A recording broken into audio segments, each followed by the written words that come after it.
Now early on in the episode, the scientist talks about how the fungus devours its host from the inside, and when we look at the clickers, we can see the entire top part of their head has been replaced by the fungi. Now after this, we cut to the title sequence, which is presented in a similar way to the black and white one that started off the game. Now Sarah is very much a reflection of Ellie, and they've even given her a backpack which wasn't in the game to make her more closely mirrored to her. She also wears a Halcyon Drops t-shirt, which Sarah too wore in the game. That had the 2012 tour, whereas this is the 02 one, so that it doesn't mess too much with the timeline.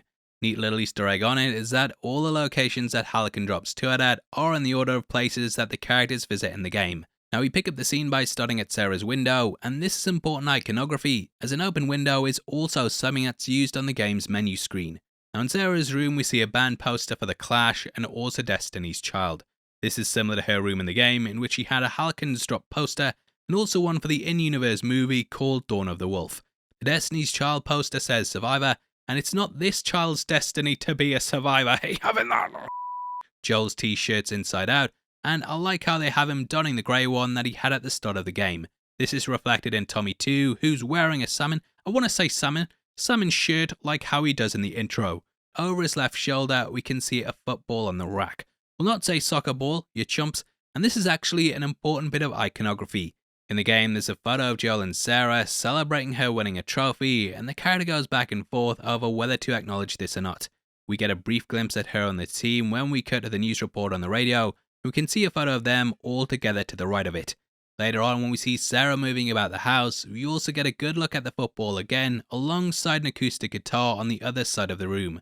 Joel's a keen guitar player, and we learn in the game that he even wanted to become a singer at some point in his early life. Now at school, we see a picture of George W. Bush, who would have been president at this time due to him being in the job from 2001 to 2009.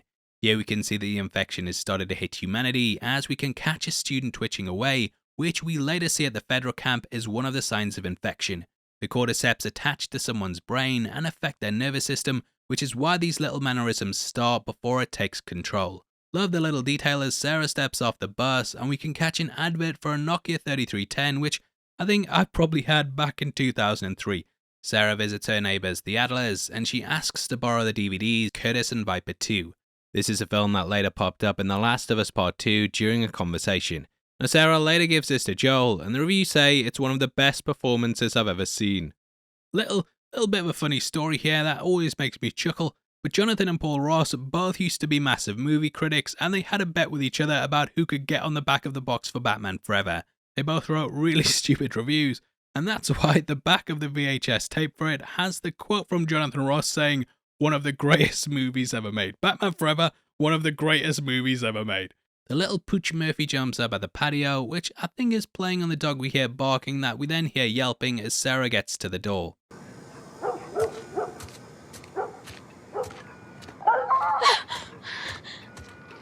Sarah visits the Adlers, and here she finds that the elderly woman is now up about and eating people. I got a lot of flashes here to the first zombie that you come across in Resident Evil, with the hair loss making this appear really similar. Here we watch a child out in the wilderness making their way to the federal camp, which is located in Boston. The red shirt reminded me a lot of the girl in Schindler's List that we see moving through the devastation, and later on her body's cast aside similar to what we see Joel doing. At this point, we see ration cards being handed out. These also appeared in the game, and they look identical to how they did in that. We then cut to shots of the city, and also get a curfew sign. This pops up in the game as well, and it's identical to the one you see when you first walk around Boston. We see some of the citizens, and catch a guy in an Al Gore Lieberman campaign shirt from the 2000s election campaign. Don't know why he's wearing this, but they could possibly be reminiscing about a world in which Gore was in charge because of all of his climate change stuff, or they might be the only clothes they've been able to get a hold of in the last 20 years. We see a big bit of graffiti for the Fireflies on the wall, and this is similar to the radio messages that Marlene was putting out in the game. Remember, when you're lost in the darkness, look for the light. Interestingly, Marlene's played by Mil Dandridge, who just so also happened to play her in the game. Marlene is wearing clothes similar to the game. Naughty Dog have added in their own Uncharted Easter egg, and Ellie's wearing the same shirt that young Nathan Drake had on in Uncharted 3. Also worth pointing out that Tess is wearing the exact same clothes that she has on in the game, except for the bandana, which I like that bandana. Now, when Joel stands against the wall, we can also see several posters, including one in the bottom left for Curtis Viper 2. At this point, Marlene goes to Ellie and she throws her bag over. This is exactly the same as the game, and it even has the little Cyclops head like what the character has in that. You also see her pull out a flick knife, which is something that she uses throughout the original work. Now they come across an infected person who's grown into the wall, and I absolutely love the look of this, as it hints towards the more mutated ones that appear later on. Everything is spot on here, including the green wall, which looks like it's ripped right out of the PlayStation Classic. Ellie finds a note detailing code words, and throughout the game, you'd often come across notes with crude scribblings in them, detailing things like safe codes, backstories, and information about the groups you'd encounter. Now, the 80s have a big X next to them, and we learn that this means danger. This is very important, as come the end of the episode, we hear a song detailing the danger that they're heading into. We can see that the page is open on the 1970s, and at the top you can catch The Long and Winding Road / For You Blue. Released by the Beatles, this single had For You Blue as the B-side to it, and The Long and Winding Road could be a little nod to the big journey ahead of them. Big reach. Now the alarm rings, and the group head through the fence, which is when we cut to the radio to hear the song Never Let Me Down Again by Depeche Mode.